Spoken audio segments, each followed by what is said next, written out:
Hello folks, and welcome back to the 8hourwebsite.com and the fifth video in the How to Make a Website in Under 8 Hours series.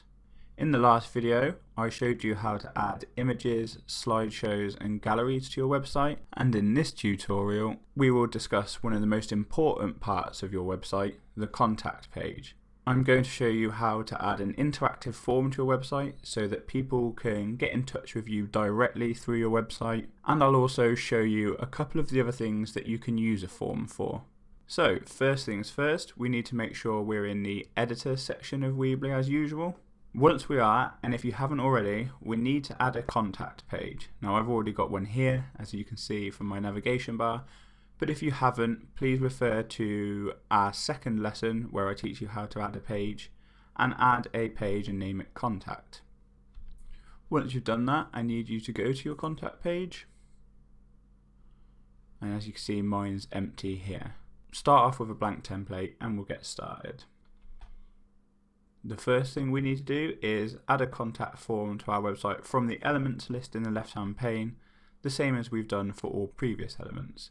So we find it in the pane, click and drag onto our website. As there's nothing on the page already, there's only one place we can put it, and here we go.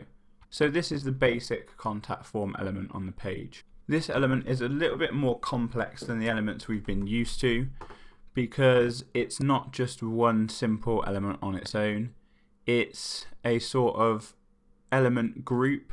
So all these individual parts of the form are a separate sub-element which we can edit independently of the form as a whole. To see what I mean, first click on the contact form itself. In the left hand pane now, you'll see our options have changed from what we had before. Now that we're inside the form element itself, we can add some form specific elements. So these are elements that only apply to the contact form itself. Now we'll go through these one at a time later in the lesson, but for now you don't have to worry about them too much. We'll work with what's already in the form. If you hover over each of the individual form fields, such as name or email, you'll see we get the little box around it that we normally get for page level elements. So we can click and drag these around just like we would with any normal element. And now we've switched it around. Put that back up there, and this click here to edit is so that we can edit the form title, by the way.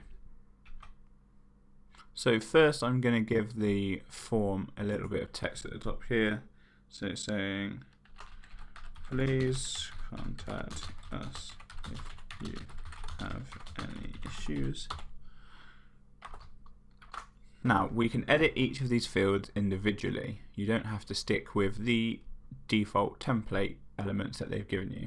You can do this by clicking on the sub element, so in this case name, and now we'll get our advanced options. So we've got field title name here, we can call it obviously anything that we want.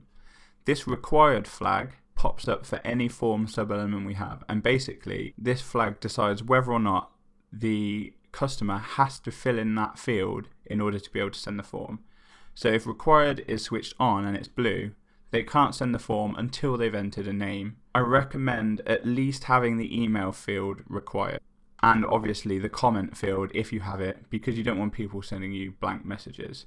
But always at least the email field so that you can capture people's email addresses to get back to them. The instructions field is so that you can add instructions to people for filling out that specific field.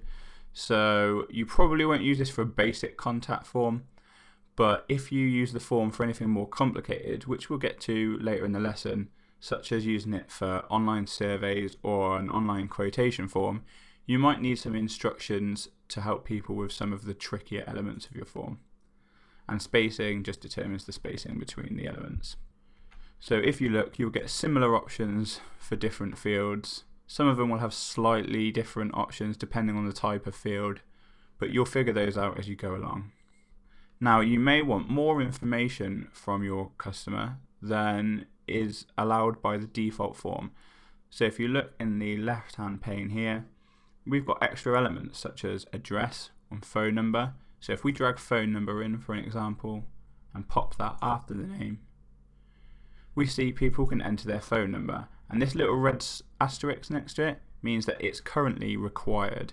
So if we want to make that optional, we just hit required, and you see the asterisk is gone now, so they don't have to give us their phone number, but they can if they want. Address is self-explanatory, so people can add in their address, and these other elements we'll get to in a moment. Once you're happy with the layout of your form and the fields that you have in it are all configured to your liking, we need to go up and click Form Options. Now, as you can see in Form Options, we have an email address here in the Email To field. So the Email To field dictates where the completed forms will get sent to.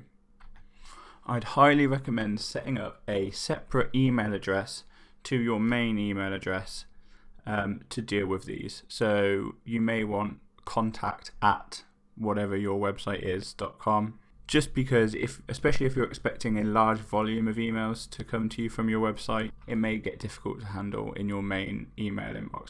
There's also a confirmation message box option here. So in here you type the message that people will receive after they've sent you a contact form. So this just says, thank you, your information has been submitted, but you can change that to say whatever you want. Once you've entered an email address and you're happy with your form, to save the form we go in the top right hand corner and hit save. That's how to add a basic form. It's really as easy as that. Once your site is live, as well as checking your emails to get the messages, you can also click on the element and click View Entries to see all the messages that people have sent you in one place. Obviously we have nothing here because this website isn't live, but once your website is actually up on the web, you can check the messages there if you don't have access to your emails for whatever reason. Also, once we've saved the form, we are now able to move this element around as a whole, as if it's just one element rather than a collection of sub-elements. Now, that's how just to make a basic contact form, which will probably suffice for 99% of you. But there are some more interesting things you can do with this form element. You don't have to use it just for a normal comment form. If we go back into the form to look at our form elements, there's all these different ones here that we can use. So it's probably best if I show you. If we move option buttons down there, let's put this at the top, you'll see we get these multiple choice options. Now things like this are great for if you want to make a customer satisfaction survey or if you want to make an online quotation form. These options can be really handy. So you see we've got the three options here. At the minute they're just the default options. So if we click on the sub element now, we get some extra options that we didn't have for some of the other simpler sub elements. If we go to option items, we can now change each individual option there. So survey answer 1, etc. And then if you click out of the option, it will change it there. There's also a list of predefined options there, which may be handy depending on what you want to use it for. I'll let you look through those yourself. And you can add further options by hitting the add option button there if 3 isn't enough for you. You can also add drop down boxes, which are similar, but obviously it's a drop down box. So you can do that, go option items, and it's a drop down box instead of a set of radio buttons. We can also do the same with checkboxes, which are kind of similar to radio buttons, but they allow you to tick more than one thing at a time. And there you go, you've got the same again. So really your imagination is the limit for these forms. You can make the form as big or as small as you want, as many options as you like. If you get the text version of this tutorial open on www.the8hourwebsite.com, I've listed a few other more interesting ideas for what you can do with your form. Another thing I should briefly mention is the file upload button there, which allows your customers to upload an actual file to you. Again, this could be really handy if you're doing online quotations, because you could give them a template form to download, for example, like an Excel spreadsheet, and get them to fill it out and upload it back to you this way. The little lightning icon next to it means this feature is only available to Weebly Pro users, which simply means before you go live with your site, you just have to upgrade to the Pro version, which is a couple of extra dollars a month, but it's still pretty cheap. And of course, you don't have to use the Pro features. And that's it for forms, basically. So I want you to make sure you've at least got a basic contact form on your website with just a name, email, and comment field. Make sure that you've set the right email address for it to go to. But if you want to do something more than advanced than that, have a go at it. If you get stuck, same as usual, go to the website www.the8hourwebsite.com, fill out the contact form and get in touch with me, and I'll help you as soon as I can.